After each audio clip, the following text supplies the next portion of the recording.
how to track, how to start, and what procedural aspects have to be complied with what timelines actually. So this is the challenge, this is the issue associated with your prospective queries associated with removal of director, and becomes e-forms remains e-forms DRA 12, and you click it for the appointment, you click it for the maybe change in designation, you click it for the resignation. But when you click it for the removal of director, the procedural aspect changes according to the procedures given in the Companies Act 2013. So these are issues actually one has to definitely in depth go into and dig out the exact position of law. So whenever you file these e-forms, you have to be very sure that yes, I have complied each and everything with regard to the procedures of the Companies Act, my dear friends. Now, the second is how to interpret the law, or read with rules, circulars, notifications, and clarifications. I'm a student of company law. I have read a lot of stuff about Companies Act 1956. The number of notifications and circulars were not the features in Companies Act 1956, and you all will be agreeing with me actually on this particular part. The Companies Act 2013 with regard to the clarificatory strategy note by the Ministry of Corporate Affairs has given a birth to a number of notifications, and these number of notifications are such that it is really difficult to track and to just assimilate and coordinate and just to have a correlative approach in defining and interpreting the law. Whenever you have something like, for example, we will be deliberating upon section 185. It was a settled rule. It was just became effective as per the Companies Act 2013. But way back in 2014, 2015, 16, the 2017 amendment, which was effective somewhere in February 2018, it gave some sort of a relief to the stakeholders to how to take it actually in the right perspective, in the right interpretation, and as a professional, how to just correlate those studies. This would be the issue with you, professional, or with us actually. When you talk about statutory filing, it's a dilemma. Why? Because some sort of a prior approvals are associated with the compliances, my dear friends. This is a particular issue which rests with every professions actually, which rests with every professional officers. What I personally feel as a professional, my dear friends, this statutory filing dilemma is having sort of a big challenge with the professionals. Why I just tell you very openly and proactively. My dear friends, as a professional, whenever we are handling a lot of affairs, be it Companies Act, be it income tax, be it GST, be it maybe FEMA, very much of a law actually resolution, we don't give much time to the corporate law compliances, and we take this as granted. We delegate this sensitive issues to our junior staff, where they may not find it very comfortable to just know about the statutory filing and statutory filing related challenges. So this dilemma has been associated with a lot of professions, my dear friends, that what are the pre-requirements, what are the post-requirements, and what are the prerequisites, what are the post-requisites. Sometimes we comply and we forget actually. I just take one example, for example. Section 42 is very clear. Everybody is clear about this private placement, and we can just, strategize. We can create the document, my dear friends. We can have every sort of a clarification, and there is no dilemma as far as interpretation is concerned. But when we talk about the word-to-word compliances of Section 42, you will find that certain restrictions are there within that section. It says that the allotment money which has been received by the company will not be used for the purpose until and unless you have filed the return in that respect with the appropriate authority, that is the Registrar of Companies. So without filing your PS3, that is a relevant EF form, you have utilized the money. Now you have attracted some sort of a potential or prospective prosecution. This is a dilemma, my dear friends. And whenever we cross certain limits under Section 185, we cross limits under Section 186. There is an intercorporate loan and advances and investments. First we cross the line, then we go back to the law, and we find it difficult to now comply. Why? Because there was a prerequisite and there was some provisional arrangements were there within the law which required that under section 117, read bill 179, certain compliances are to be complied. So this is an issue actually associated with the Companies Act, what I personally feel. Next is non-compliance with timelines. This is what associated with statutory filing dilemmas. Some of the time, yes, you are ready. You know that most of the e-forms are time bound and they have to be filed in a time bound manner. They are event based. They are sometimes compliance based. They have to be filed within 15 days, 30 days, 60 days, or whatever the time limits have been provided in that respective section. And if you just forget or you don't follow it, you don't comply it, you attract a lot of penalties. You attract adjudication by the central government. So this is a dilemma. This is a challenge. This is the issue associated with the compliances of the Companies Act 2013, my dear friends. And what is our intention in this deliberation? To understand well and just expend your mindset, expend your thought process with regard to the compliances of the Companies Act 2013. And why I am just sharing this thought, because I know this is the requirement of the future. Maybe not now, but is the future. Why? Because government is working day and night in implementing the artificial intelligence into the system, and that time is not far where automated system of the MCA will issue so many notices on daily basis post effect of the e-form filing or post effect of some compliances. So please be just sure that you don't non-comply with the timelines. The next issue comes facing adjudication. My dear friends, I have been deliberating this issue on many platforms. In fact, with Mukesh ji, CA Mukesh ji, I am the part of the audit standard board, auditing standard board of the Institute of Company Secretaries of India. I was also the member of core committee instituted by the Ministry of Corporate Affairs under the flagship of Institute of Company Secretaries of India, where decriminalization of the Companies Act initiated way back in 2017-18. So we were the persons, we were the professions who were just deliberating, just giving up, thought process that which are the sections which will be given a further way to just ease out certain compliances. So facing adjudication is associated with non-compliances, and these powers are well covered under Section 206 of the Companies Act 454, where ample power have been given to the Ministry of Corporate Affairs, regional directors, and the company. When you recall adjudication, you will find SFIO at a first place, where SFIO was first mentioned in the Companies in 2013.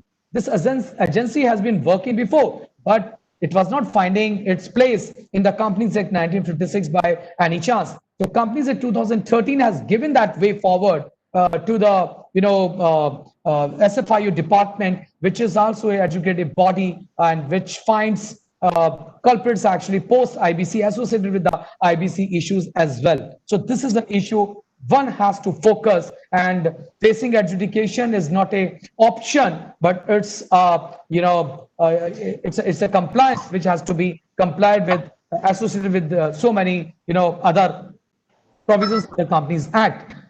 Now, next challenge to the next issue as a professional IC, guiding the client about the corporate structure. Whenever a new client is there, whenever I am just, finding it difficult to just guide my client to restructure its corporate group in line with the compliances, in line with his expectation, in line with his prospective business, in line with his investment, in line with the confidence of the investor. These are the issues actually associated with sort of a compliances. So this is a challenge. This is the issue, how to guide my client about the corporate structure. And when I talk about corporate structure, are you well aware about the concept of holding company, subsidiary company, associate company, and other group companies? So this is the issue where we have to focus and we have to understand the pitfalls which are associated in the our advisory services and well defined in the Companies Act 2013, and these have to be aligned, my dear friends. The next challenge I see, the next issue I see in the Companies Act, the handling of the corporate structure with audit perspective. This is something for the community like chartered accountant, community like company secretaries, community like cost accountants. Why? All of us do sort of an audit. You as a chartered accountant carry out this, the financial audit. I as a company secretary carry out my secretarial audit, and the cost auditor carry out their cost audit services. So these handling of the corporate structure, are you well aware that what are the relationship, what are the connections, what are the compliances, what are the tools I should deploy in the system to check the pitfalls in the compliance part or the procedural part with regard to the audit perspective. Whenever I talk about audit perspective, the audit perspective is not focused on section 123, section 128, section 138, section 139, section 140, section 148, but it is beyond that. Or I say the whole of the structure of the companies that it's such that you cannot avoid any of the section when you are carrying out your duty as an auditor. These are the challenges, my dear friends. These are the issues which we should definitely focus, and we should just create our own web of compliances actually. So these are the issues, and with that, when I just take it, I just took this piece of presentation which I prepared last year, not this year. This year is also ready, but this is last year. You recall, please, my dear friends, these are certain one-time compliances, the one-time e-forms which were required to be filed by you, actually by your client, by the companies, and these were the one-time, these were the event-based, these were some sort of a half-yearly or yearly compliances. I prepared this chart for each of my clients. So this is something actually. Why? Because when you put yourself as a professional who is complying the law, some issues are there. When to comply, whom to comply, what to comply. And when you just take my previous slide, you will just, correlate these all issues with this. I'm not mentioning about other compliances which are event-based, which are, on annual basis. You are filing, like, for example, general AOC, MJT, or other forms. These are the forms, just don't forget. And my dear friends, when you take one by one, each form will give you some sort of a challenge. Why? Because the data collection from the client, creation of the data, manipulating of the data, understanding of the data, and the truthness of the data. This is something, these are the issues or the challenges we all find. Take one by one every form, be it MSME, DPD3. If you are not sure that what these forms require, how to just correlate these figures with the balance sheet, with your audited balance sheet, you may not be able to just provide the authentic data. Like, for example, active form was there, MSME, ban, DPD3 annual returns, which is required to be filed. Now the date has been extended, but yes, this was there. Why I'm showing you for the previous year, that from previous year only, these new compliances emerged and started to be complied by our respective offices. These are the issues. Please be sure that you are taking the data in the right spirit, and you are taking the data to be filled in the right spirit. Why? Because as far as the one-time e-form filing is concerned, that cannot be rectified at any cost. There is no other way how or when you can just, rightfully comply with. If you have to rectify, you have to take the recourse of adjudication process, which has been defined by section 206 or 454. So this is the particular issue, my dear friends, we have to look at. My dear friends, in this regard, it means what the ministry says. The ministry says, my dear friends, that it announced some measures under the fifth and final tranche of, the issues post-COVID by the pandemic. The minister also assured to promulgate the ordinance to amend the Companies Act further. And Companies Amendment Bill 2020, which is pending before the Parliament, it is having around 75 odd provisions, and they all are related to somewhere to decriminalize the provisions of the Companies Act 2013. We have to now understand, we have to take shelter under those umbrellas. So ministry in its address to the stakeholder stated that violations which are involving minor technical and procedural defaults, which includes maybe shortcoming in CSR reporting, which was very general as far as last 6-7 years reporting is concerned. Inadequacies in the board report, ample examples were found in the scrutinized reports by the result of companies where sort of information was not given as per the standard. For example, when you talk about section 134, subsection 3, clause O, this is something formation of the committee or CSR committee. So when you don't comply it, how will you deal with that? The compliance part. So the ministry says, oh, this can be just tackled by way of in-house adjudication. Forget about sort of a criminalization of that act. No need to go for compounding. Just thought of a more liberated way to the stakeholders. Some filing defaults. If filing defaults are there, they have been well defined in the Companies Amendment Bill.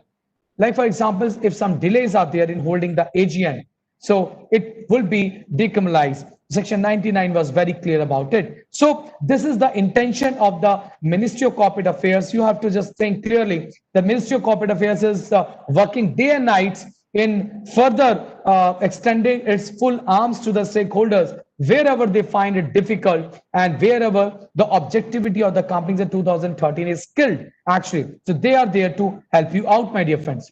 Now, when I say ease doing of business, my dear friends, what I mean, do I have to just comply the Companies Act in the right perspective whenever my goodwill associated with the Companies Act is concerned? The issue is important. Why? Because a ministerial panel had looked into how many sections the Companies Act has caused business worries.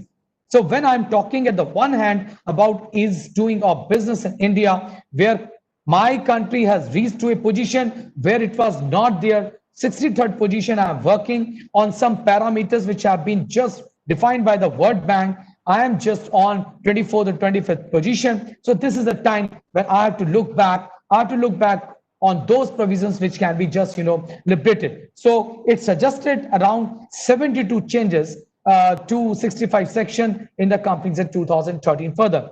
Now, in this set of amendments, my dear friends, the priority is to decriminalize the act. What does it mean? It means whenever I'm just, talking about adjudication process under section 206 or 454, where power have been given to central government and the region director has got ample pecuniary power, where its pecuniary power has been increased from 5 lakhs to 25 lakhs.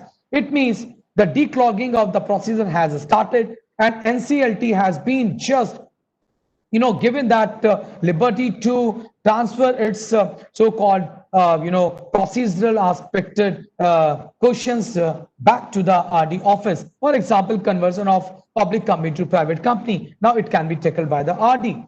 Oh, so the major thrust is to improve the ease of doing business and to decriminalize the law. So this is the intention which is there in the mindset of the ministry. So majority of the changes are to remove criminality of the offenses where no malified has been intended. This is something important for you guys, my dear friend. And here it is now becoming sort of a law which will substantiate the procedural aspects which were given in the erstwhile Companies Act 1956. So this is something you have to understand as an issue, that ease doing of business is giving other structured way of the Companies Act 2013. Now, my dear friends, what is going around? What are the other issues which I as a professional should take it? So due to this economic slowdown as a consequence of the corona disease, actually this coronavirus pandemic, there is an intention on the part of the government to bring about much awaited reforms to the corporate regulatory regime. What does it mean? The current proposal, which has been given by the Ministry of Finance, it lists as many as around 39 offenses which are given differently across several legislation including the Companies Act 2013, that are sought to be reconsidered. What does it mean, reconsider? It means the Ministry of Finance released a proposal on decriminalization of minor economic offenses on 8th June 2020. This is the latest news for you guys.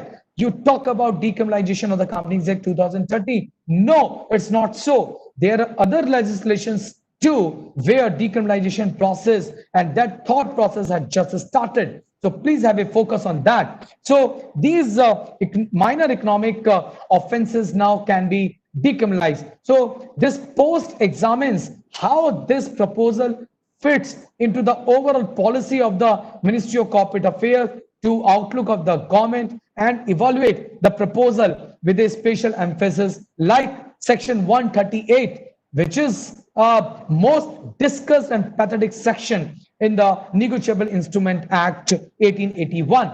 And you all are there to witness the criticality of that section, how criminal action can be initiated. Now, Ministry has started thinking in line with the few judgments delivered by the Honorable Supreme Court of India, where it was just narrated that this is a sort of a civil liability, not a criminal liability, until and unless some malafide intentions are proved. So this is something you have to cope up, you have to adjust, you have to understand, and you have to please take it positively for the benefit of your client to understand well, my dear friends. My dear friends, how this is going to benefit your stakeholder as a client? Because these are the issues. Now, Companies Act is becoming, decriminalized. It is giving most paid way to the stakeholders to comply with the law. The current Cfss scheme we will deliberate upon in my little slides, but it is now giving a next level of the Companies Act 2013. And when in-house adjudication is there, and when you compare with some sort of a compounding or maybe other adjudication processes started by some sort of a respective court, you will find that there are some benefits post decriminalization of this Companies Act.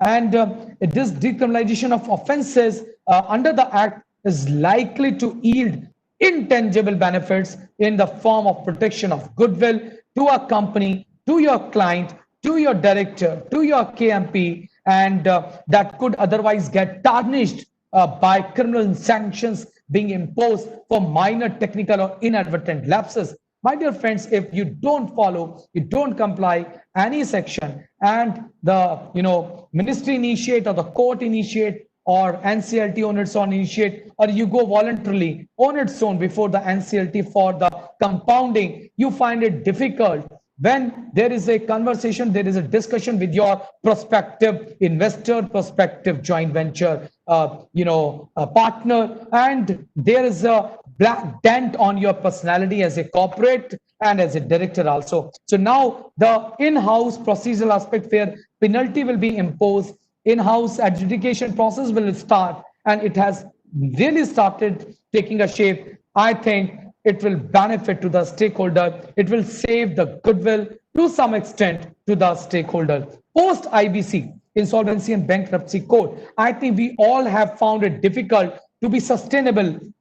Example, MSME sector. It has really, struggled a lot actually during this pandemic time or during this economic slowdown time. So I think this is something, when you talk about decriminalization, I think it will give a breath to the professionals, to the corporate, and to the stakeholders at large, my dear friends. My dear friends, before understanding the further issues which are to be deliberated upon by us to understand well, we have to first understand some basics. And for that purpose, this slide is important for you. There is a big difference between the condonation and compounding of offenses.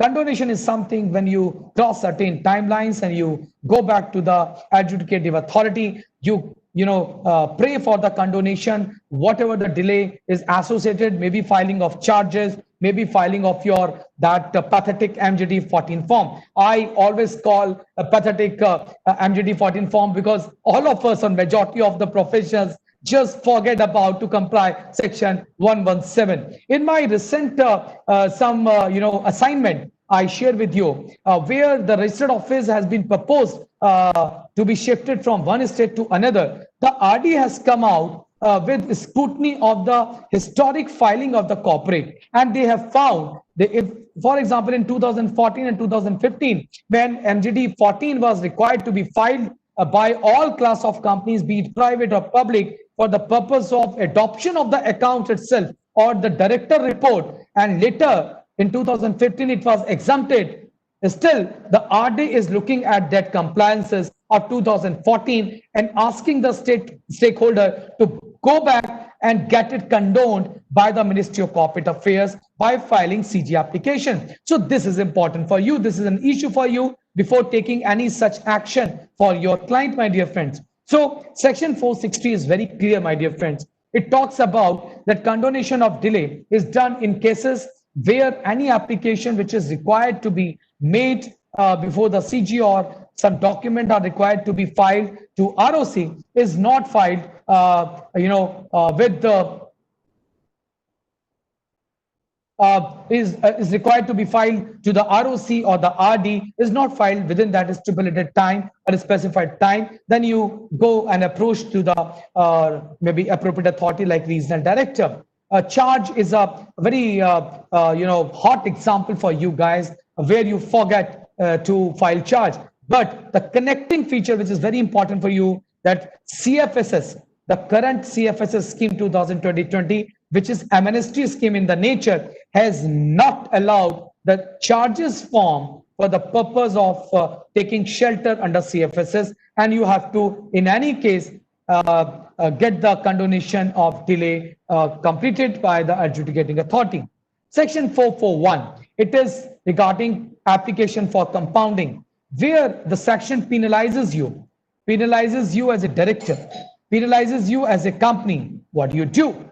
What do you do when it says, oh, it has not been complied with? So application for the compounding purposes of offenses could be made when any offenses is done by the company or any officer, which is punishable only with fine or imprisonment to the tribunal, RD, or the special court, as the case may be. A special court have already been notified state-wise, which can take care of these adjudication processes. So compounding now has to be narrated in a way where decriminalization process has started.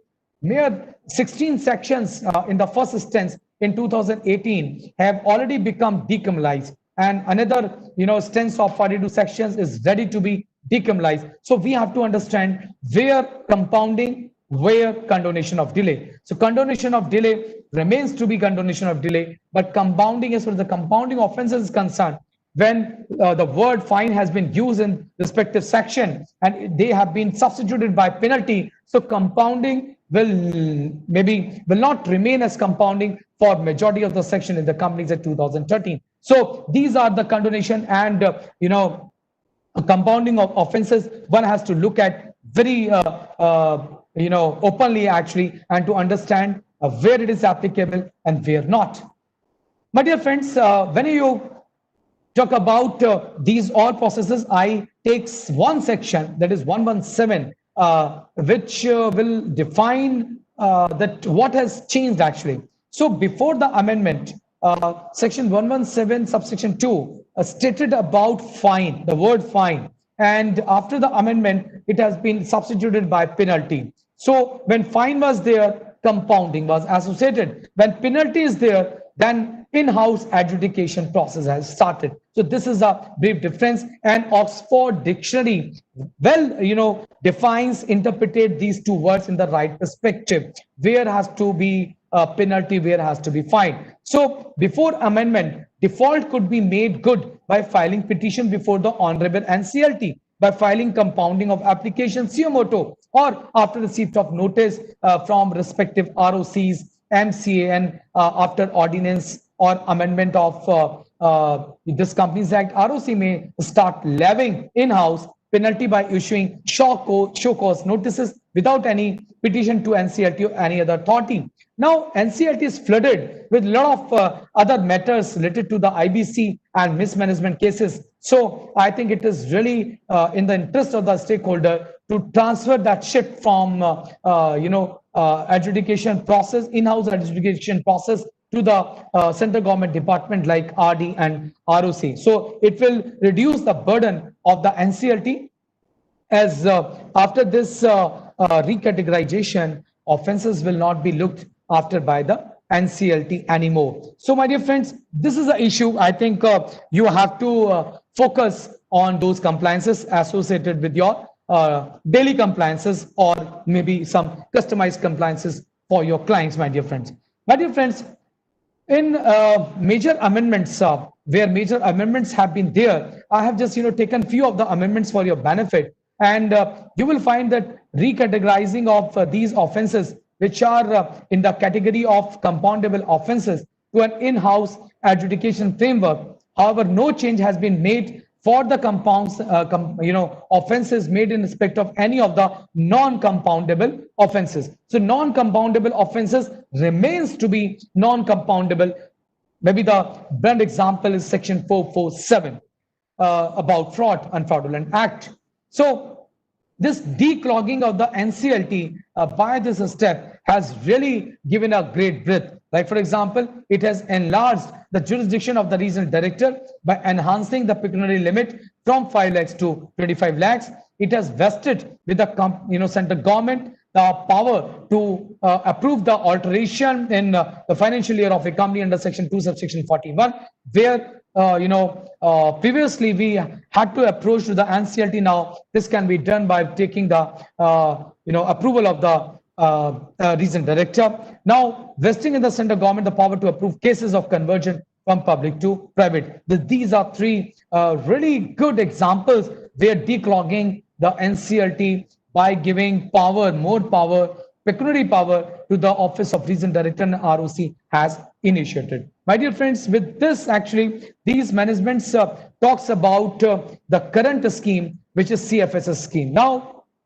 when we talk about Cfss scheme, this is a current, a month of August and September. Why? Because this scheme is going to be completed on 30th September 2013. So let's take a look at some brief of this CFSS. Lot of you guys must have complied the compliances as per the Companies Act 2013 for your clients. If you forgot, if you just skipped actually, or you were just required but you have not, so please, this is the golden chance to clean the slate.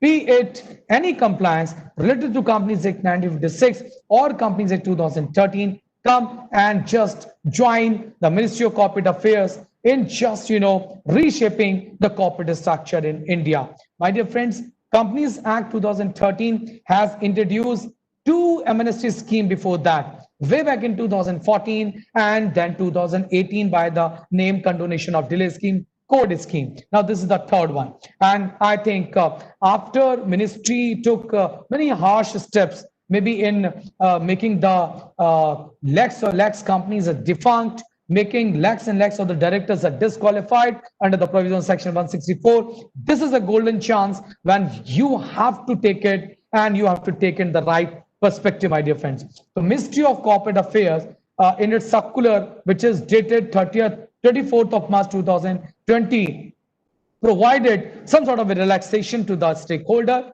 and special measures were provided in view of the COVID-19 pandemic. Though it was not really a COVID-19 pandemic, because it has been a great hue and cry from the regulator perspective, from the professional bodies, from corporate sector, that some sort of relief must be given to the stakeholder to complete their compliances, if any is skipped actually, for the purpose of saving those company, not to just thrown that company into the basket of defunct companies actually. So it indicated that regarding providing immunity to the companies and LLPs with respect to delayed filing of forms, in furtherance of the same, the company's fresh start scheme, that is CFSS 2020, has been rolled out on 30th March 2020 to help defaulting companies. Now, defaulting companies has been defined in the scheme itself.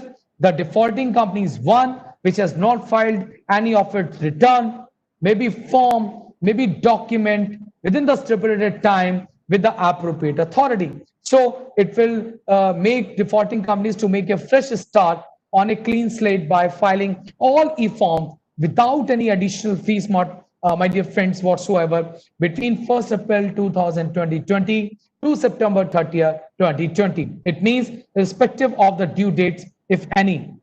So these are some of the steps taken by this. Now, so annual general meeting holding by way of online processes is a issue which will be just killing for all of you, or maybe most of you, my dear friends. The extraordinary items or the emergency item which are to be cleared by the shareholders in their respective shareholder meeting or extraordinary general meeting are to be complied. And due to this pandemic time, the ministry has given a way to hold those EGM and AGM by way of video conferencing or other audio visual means.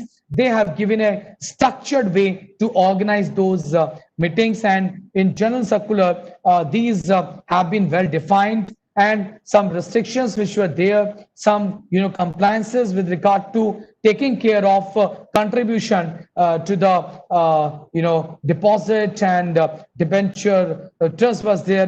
Those dates have been extended. So please be in line with those compliances, my dear friends. So the need of CFSs was to reduce the compliance burden on the corporate, to clear all the non-compliances, to allow companies and to give waiver of additional fees for late filing, and to provide immunity. This is important, to provide immunity to defaulting companies from any prosecution or future prosecutions, my dear friends, or proceedings for the penalty imposed or to be imposed on account of delay in certain filings. My dear friends, look at this tree.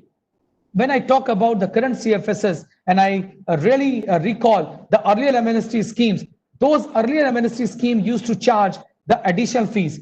When you recall, amnesty scheme introduced in 2011, 2014, they used to charge 25% of that point of time, additional fees. Now this time there is no additional fees.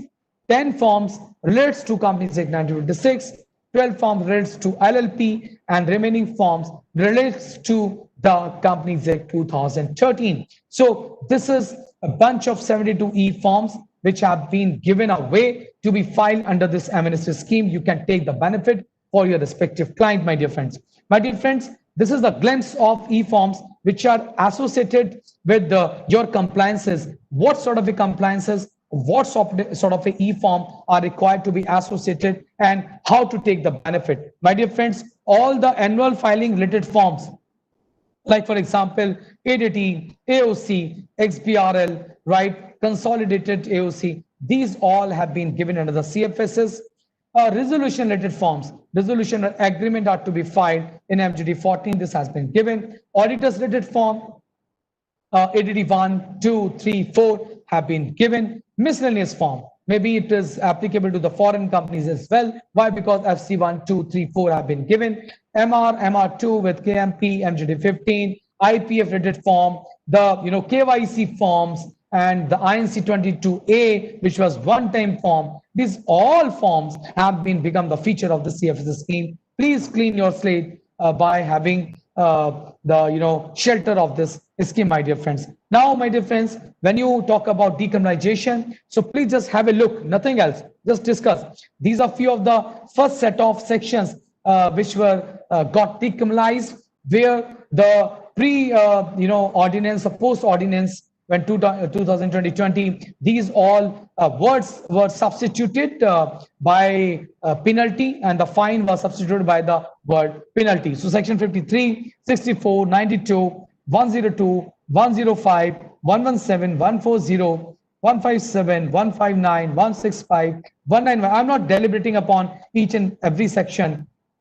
This is something, but these are the sections which were attracting compoundable offenses as an alternative to just adjudicating. But now penalty is there, since word has been substituted, so ROC or RD can adjudicate this process. So that time is not far when you will find a lot of notices to be served by the ROC in this regard. My dear friends, I take you to the CSR perspective as well. These are some of the quotes you should definitely take it. And when you take it, what is CSR? All of us know what is CSR, how it is applicable. Section 135, read with Schedule 7 have to be complied. PM Care Fund has given some sort of a next level, and few other addition have been introduced in Schedule 7 for the compliance purposes. So a lot of issues were there in 2019 speech by the Ministry of Finance. Finance Minister itself in the Parliament narrated that this will become a criminal action. But after a request from the stakeholders, from many forms like CII and PSD Chamber of Commerce, corporate sector.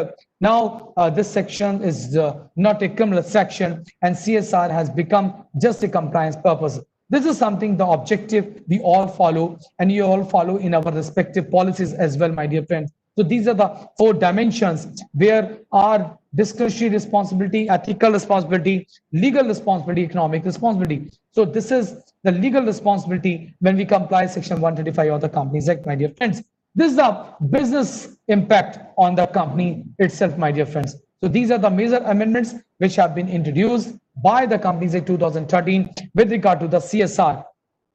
So just be it in line with the expectation of the ministry.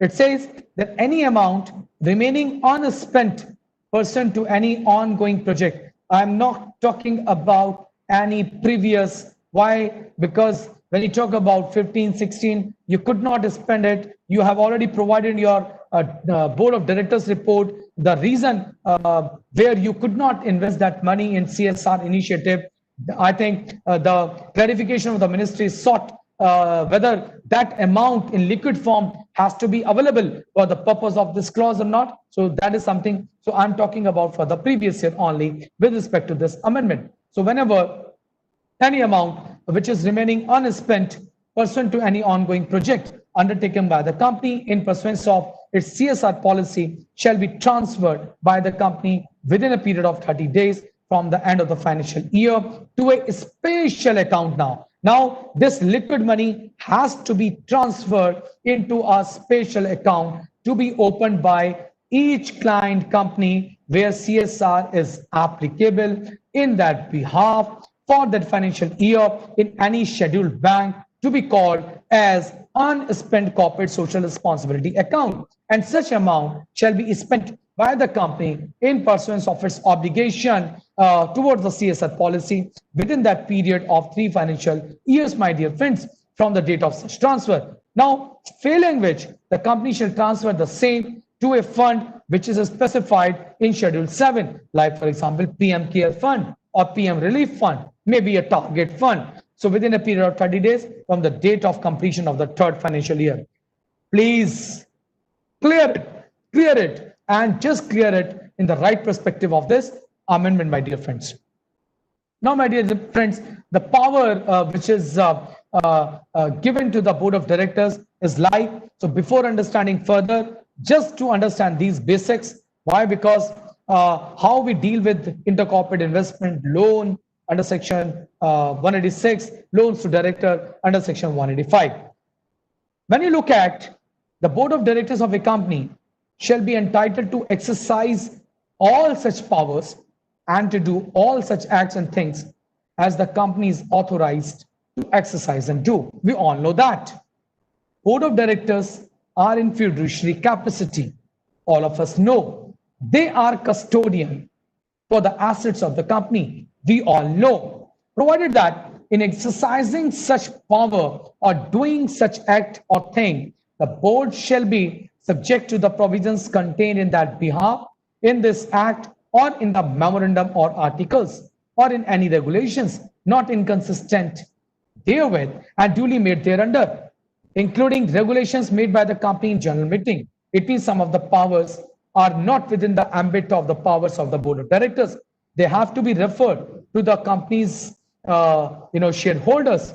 And when I talk about this, I talk about Companies Amendment Act 2017, which became effective from 2018, where section 185 and 186 received real revamping actually. Please listen carefully. Real revamping started maybe by the notification of June 2015, and then 2018, post Companies Act Amendment Act 2018.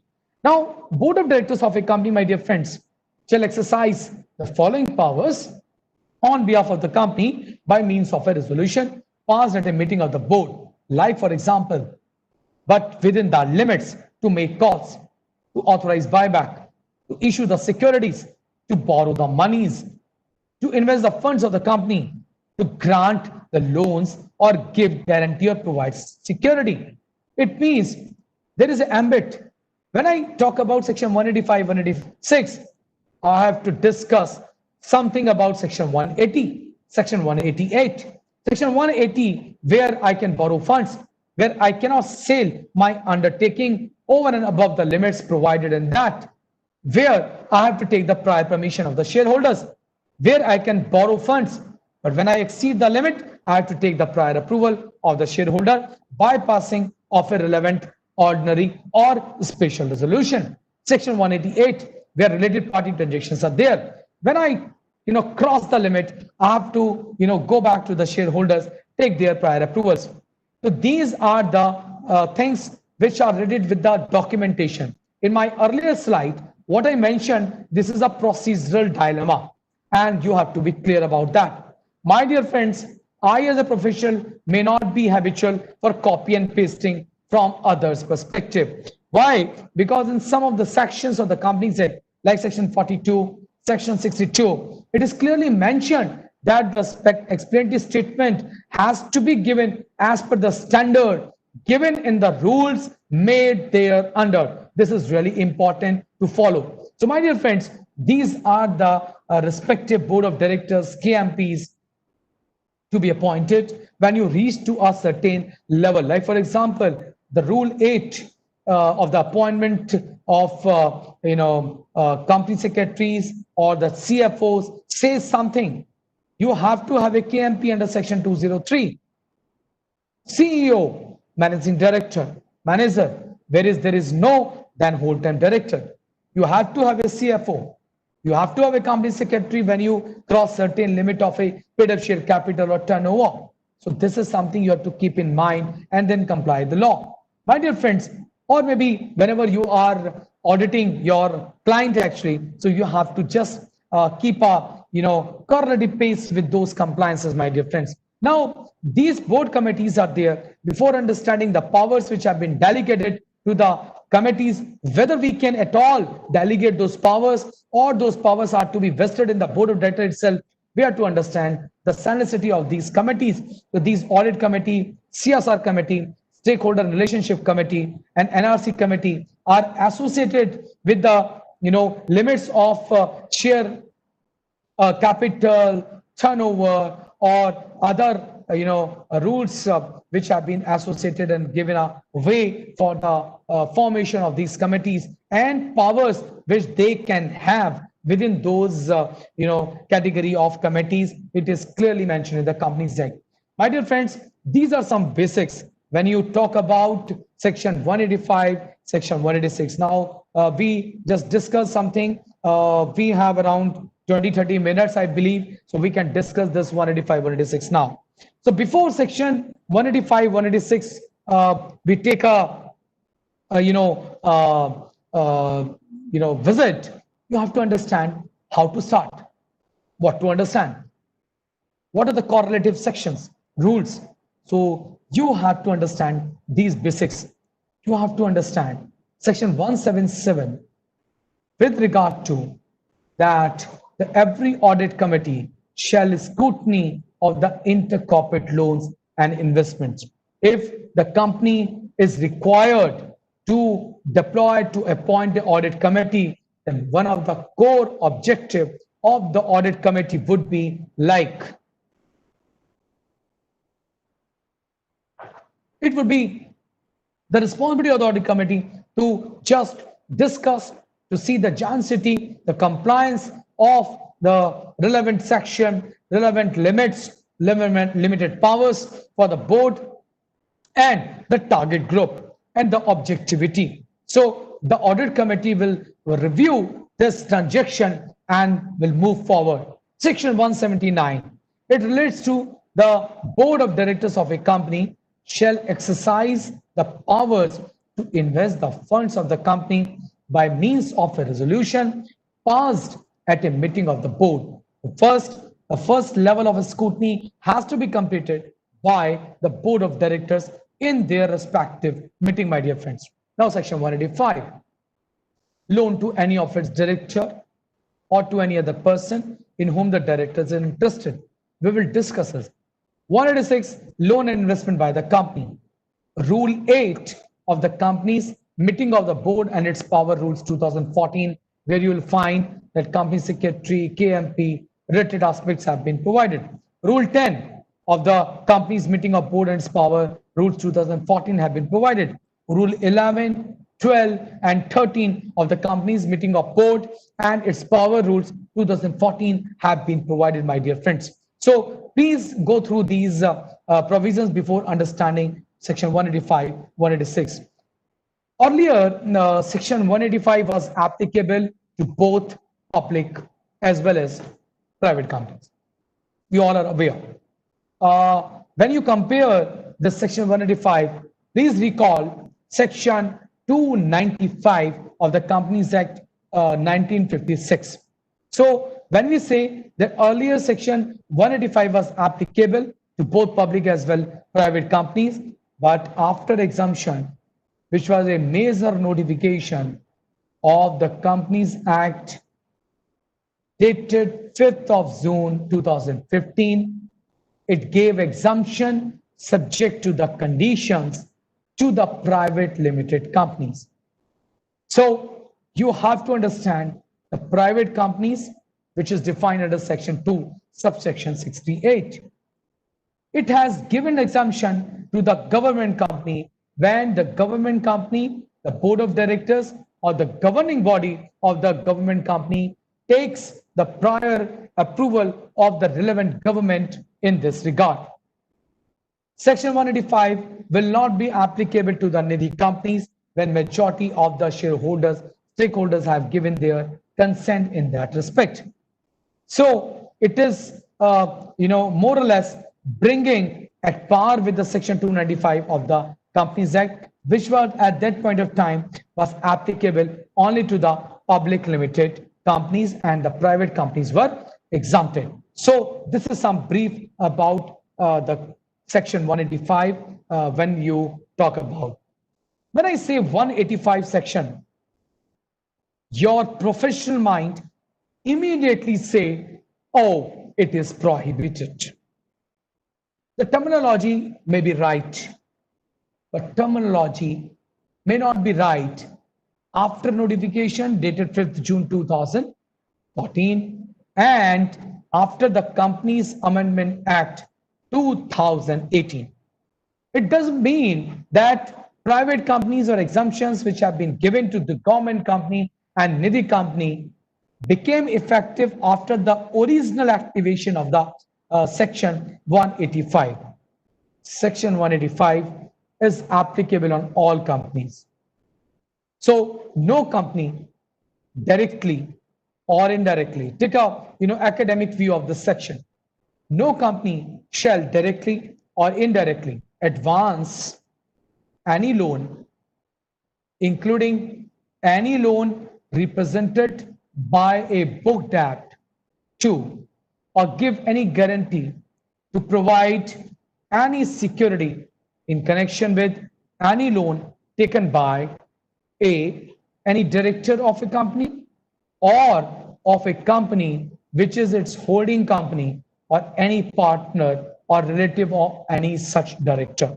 It means you cannot give loan where holding company concept is there, but where the subsidiary concept is there, it has been given some sort of a liberty under the erstwhile Amendment Act 2018. In a firm in which such director or relative is a partner. What does it mean? So here, there is a very important terminology, loan. First of all, every giving money cannot be termed as loan. Supreme Court has given many judgments in this regard that what is loan. Unfortunately, loan has not been defined in the Companies Act 2013 and in this particular section as well. So we have to take shelter under the ambit of definition given as per the Oxford Dictionary, or we have to take a view of some judiciary pronouncement given in this regard. So for that purpose, when I look at and when I take it that what is loan, you'll find that everything is not a loan, every amount is not a loan, and loan has to be termed as loan when the intention of giving and receiving of the same is termed as loan. Actually, it is not advance. Advance is defined somewhere in section 73, rule 2. So you have to be very cautious whenever you're defining any term as loan. So every exchange of money cannot be termed as loan. Now, objective of section 185 is very clear. The objective of this section is to prevent the director from using undue influences with regard to obtaining the loan from their own company, either for themselves or any person in whom the directors are interested. The company is an artificial legal person, so has no eyes to see. So directors are the custodian to the assets of the company. No hands are there, so things can be done with having regard to the relationship of this special person called directors. Directors can run the business in which the capital invested by the various potential stakeholders are to be kept as safe, my dear friends. This is the basic objective of section 185.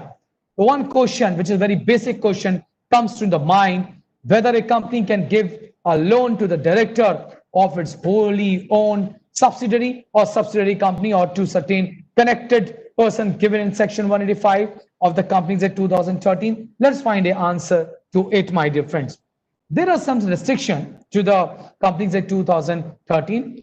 A company can give loan directly or indirectly. Again, the terminology directly and indirectly, by way of any other way or other indirect route, if through some direct common directorship, common partnership, common relations in a private limited company when the director is a director of the company. So as a solution, I have to discuss solution also. Whenever client approach me, I just to say whatever the receiving company is, please convert it to the public company if you cannot avoid this transaction. So when you say directly or indirectly, the categories of company which are called: any person in whom any such director are interested. Interested means interested. It means pecuniary interest or a relative interest. So 185(2) defines if the special resolution is passed and this special resolution feature has been added post Companies Amendment Act 2018. So as of now, this position is clear that after passing special resolution, a private company subject to fulfilling the condition can give loan to its directors and other entities which are covered under section 184(5) as prohibitory entities before this amendment actually. So if the special resolution is passed by the lending company, right, lending company with the condition that borrowed funds will be utilized by the borrowing company for its principal place of business. My dear friends, as a please professional understand that whenever there is a transaction between the holding company and the subsidiary company, you will find that the receiving hand, which is a subsidiary company, is or may ask funds from its holding company. So at the initiated time when 2014 this section was activated, this was prohibited. This was prohibited between the holding and subsidiary company. Later, when this ban was open, so holding and subsidiary companies relationship was given a breath.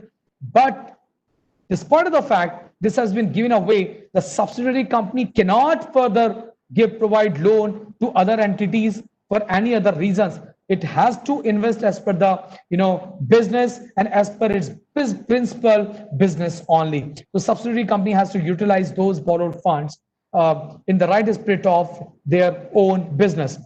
A company can give guarantee and security also with respect to the loan provided and given by any person to three categories and different categories of companies, which are called where any person in whom any such director are interested, and if the special resolution is passed, it means the first para belongs to giving of the loan, the second para belongs to the providing guarantee and security. So law remains the same, the prior approval by way of special resolution.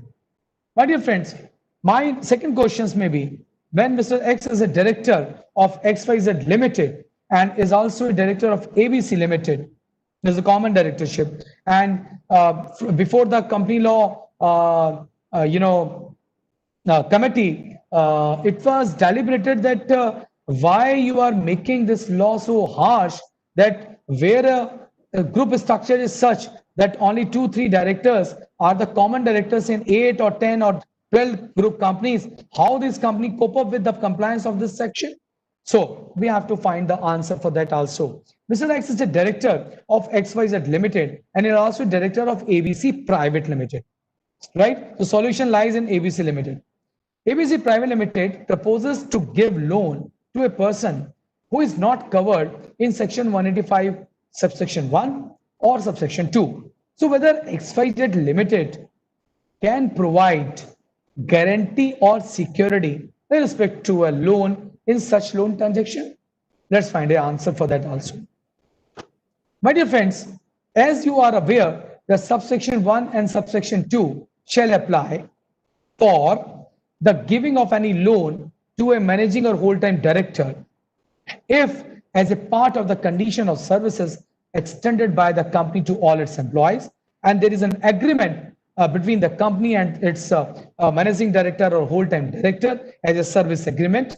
Please prepare that service agreement, and service agreement has this clause to have this sort of a facility of loan from the company side. So pursuant to any scheme approved by the members by a special resolution. So this common scheme, which is applicable to the employees and the directors or managing director, must first be approved by the shareholder by passing the special resolution. And that special resolution in any case has to be filed under section 179 in MGT 14 form. So a company which in the ordinary course of its business provides loans or give guarantees or securities for the due repayment of any loan, and in respect of such loan, an interest is charged at a rate not less than the rate of prevailing yield of 1, 3, 5 or 10 years government is security. The period timeline which is closest to the tenure of the loan has to be taken. So interest is also defined in the act itself, what interest has to be charged in that respect. So closest to these tenures of 1, 2, 1, 3, 5 and 10 years as per the prevailing yield of the RBI has to be followed, my dear friends. Now, my dear friends, again, post exemption, any loan which is made by a holding company to its only wholly owned subsidiary company, or any guarantee which is given or security provided in connection with this, provided by the holding company in respect of this loan to its wholly owned subsidiary company, or guarantee or security provided with respect to the loan can be provided easily, provided that loan made under this clause are utilized by the subsidiary company for its principal business activities. So as a statutory auditor, I think it is your role to overlook the utilization of those funds. First, check the compliance of 185. Again, the funds have been transferred, but if funds are not transferred with the objective of this compliance and they have been utilized somewhere else, you have to raise a red flag regarding this transaction. My dear friends, section 186 was very clear as far as compliance is concerned.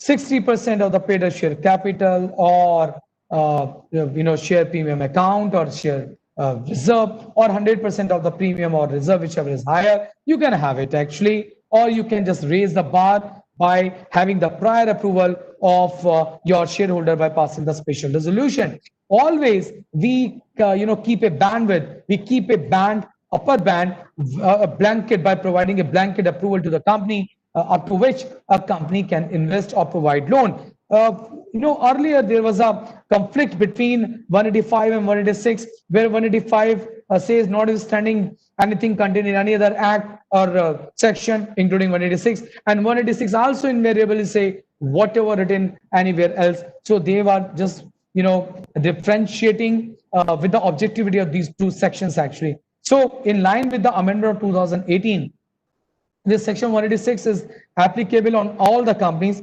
including the private companies, but certain companies are exempted in section 186 subsection 1 of the Companies Act. So these companies are holding subsidiary sort of a relationship must be there. So section 186 will deal with two important aspects when you talk about. It deals with maximum number of layers of investment in a vertical form, where company through which a company make investment. So how many, maybe 2 line further it can invest. And 186 2 to 13, it deals with the intercorporate investment compliances and providing loans, guarantee and security to other body corporate or other persons by passing unanimous board resolution. This is a unanimous board resolution is there. Whosoever is attending the board meeting has to give it away actually, my dear friends. So section generated a question for me in section 186, whether the person or body corporate includes those persons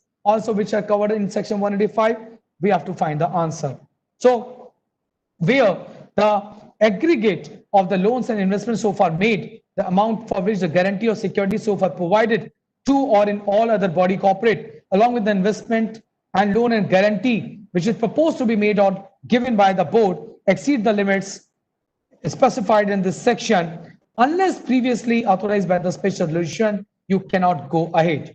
Now there is a proviso that where a loan or guarantee is given, or where a security has been provided by a company to its wholly owned subsidiary company or a joint venture company, or acquisition is made by a holding company by way of subscription, initial subscription, purchase or otherwise of the securities or shares of its wholly owned subsidiary company, the requirement of this subsection shall not apply. So it further give a proviso that the company shall disclose the details of such loans or guarantees of securities or acquisition in the financial statement as provided under subsection 4 of section 186. So there are certain exemptions which have been provided to the private limited company, whether it has to be complied as per the law, as per the right spirit of section, it has to be seen according to that. My dear friends, now exemption further gives a way do any loan made, any guarantee or given any security which provides within the stipulation of subsection 1. So banking company, insurance company, or housing finance company have been just done away with that, having the infrastructure project and industrial enterprises as an objective in mind. So these are exempted. So whenever you're talking about your client, prospective client, I think you have to go back. You have to see section 185. 185 and 186 exempt the private categories of companies. See that? 186 of companies. So you have to just take the shelter of those exempted categories which have been given to wholly owned subsidiary, to the private company, to the managing director, to the director under section 185, where a private company does not hold any investment from the body corporate. It has not exceeded the limit of its loans and advances, or double of this paid up share capital free reserves, or 50 crores of rupees. These are certain exemptions. So for your client, each time you have to relook at the section, provide a shelter if that is falling under the exempted category, apply it. Otherwise, just it is applicable on a footnote. So whenever this is there, compliance is there, the prior approval of the shareholders by way of special resolution in these two sections is given, my dear friends. So this is also for the investment company, this is exempted, my dear friends. Now there is a penal consequences when you don't follow these section 185 or 186 So it may be, attracting a lot of penalty. So please be in, take in mind that this is also going to be decriminalized, some sort of a thing. But yes, still Section 186 give that criminal action or maybe compounding action against those corporates. Thank you so much, Mukesh ji. If any question is there, time allows, I can take. Otherwise, anybody just can submit their queries, submit their, questions. Thank you. Yeah. Thank you, Deepak bhai. Jasmine ji, I think Mr. Piyush Jain wanted to talk. Can I unmute Piyush ji? Yeah, please. Better he Yeah. put his I'm query. unmuting and I'm making him a panelist also. Mr. Piyush Jain? Yeah, so thank you. Yeah, Good you are afternoon. now on video also. Okay, so good afternoon, Deepak ji. So Good afternoon. my question actually is in regard to one JV which we want to form, where we want to have 24% holding and we want to control the board and the related implication of the consolidation. So I just want to understand a view on that. Thanks, Liko. Piyuji, whenever you use the terminology as joint venture, it becomes a joint venture company, right? So Yes. when joint venture is maybe 5 is to 95 or 95 is to 5, or 24 is to 76 or 76 to 24, or 50-50, whatever, right? So this is governed by your internal document called as shareholder agreement or joint venture agreement. So Okay. if you provide certain over and above composition of board, and by having 24%, you want to govern the board of director, I think there is no prohibition as such as far as the company law perspective is concerned. And you can have your directors in majority in the corporate also. It will not affect actually your shareholder agreement. Why? Because you are not overlapping any of the provisions of the Companies Act.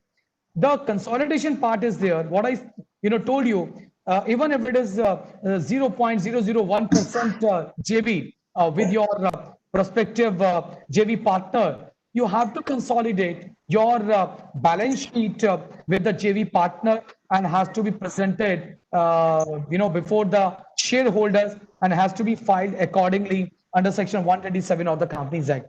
I think this is something, if any specific question is there, I can take it offline. Okay. Uh, Thank you. Jasmine ji, can you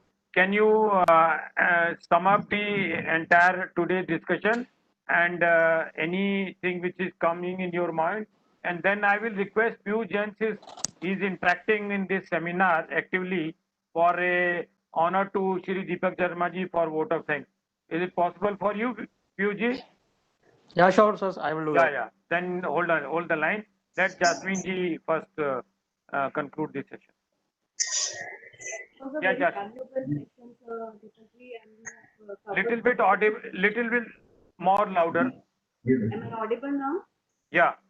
Yeah, Mr. Deepak Sharma, it was a really valuable session where you have tried to cover everything from CFS to various Your sections voice and is not audible various. to me actually.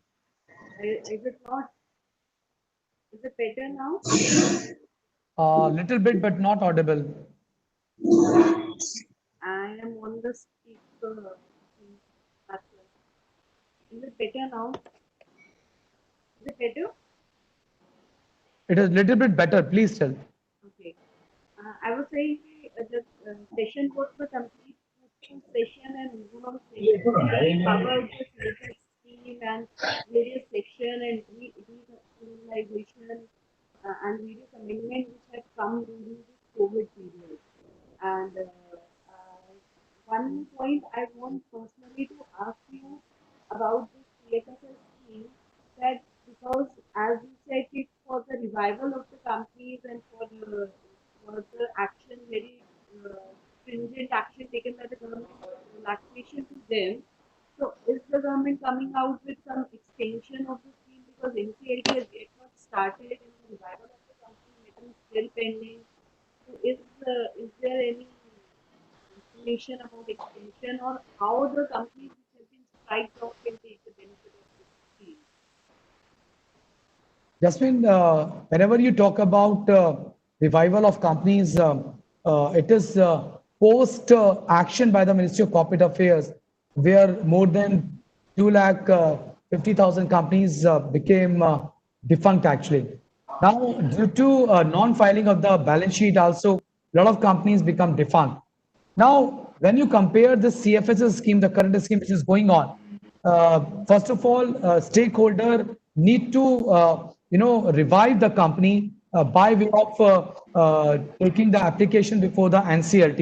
Now, the procedural aspect before the NCLT is such that whenever you were approaching the NCLT, the objectivity, the justification has to be sought and has to be given to the NCLT why this company is required to be revived. NCLT in many of the cases was directly putting a question on the stakeholder that are you going to revamp this company because of the business or otherwise? And the definition of otherwise was, many. So I think the procedural aspect and the objectivity has not changed. You have to go back to the NCLT for the revival purpose. But taking the help of CFSs, when you make your application such that the CFSs has given an opportunity to comply the compliances and filing of the pending forms, and you want to revive the company for the doing its business under the MSME and all, and you present a very solid business plan before the NCLT, I find no reason why NCLT will not revive you actually. So I think within a good time you can have your company revived. But at the same time, since only 2 months remains and this pandemic time, physical appearances are not being made before the NCLT, you may find it a bit difficult to get it revived within that stipulated time. So until unless you revive the time, we cannot take the CFSS route. So as I understand your question, that is there any other scheme which is been in line actually with the ministry? I think right now actually there is no such a scheme, and for both revival and both for removing of the disqualification of the director, the approach to NCLT and approach to the respective high courts are open, nothing else actually. Yes. Thank Over you. to you. It was a great Yeah. session. Overall, a very knowledgeable and valuable session. I'm sure all the participants Th- took away a great new suggestion with them. So thank you. Thank you, Jasmine. I hand over to Piyush for moving the panel. Thank you. Thank you, Jasmine. Thank you. For the viewer, let me tell you that we have a session of certificate course in the evening, 3 day certificate course, and also the recording of this is available on the Voice of CA YouTube channel. If some of your friend or if any of the points which you want to refer later on, you can see the recording of that YouTube. Now, I would request Piyush Bhai to give a formal vote of thanks and put rest to this seminar. Piyush Bhai. Sure, Sanjay. Sure, Sanjay. On behalf of Voice of CA India, we thank you, acknowledge the time and the valuable insights which Deepak you have shared with us, and look forward in future for such insight also. We thank you again for your time and insights. Thank you so much. And Let me mention that Mukesh ji is a co-committee member along with Deepak Bhai in the Institute of the Company Secretaries, and they are very good friends. Yes, we are very good friends, sir. And we'll continue to disturb you in a weekend program. Not disturb, sir, not disturb. Just to, update my knowledge, sir. Thank you. Thank you. Thank you, Deepak ji. Thanks a lot. Thank you, Thank Thank sir. you, everybody. Thank you, Sanjay. Jasmine Thank you, ji. Sanjay. Thank you. Yeah. Please Thank you join so in the much. certificate course at 5 o'clock. Yes, I have also sent the link to this. Okay. Thank you. Thank you. Thank you.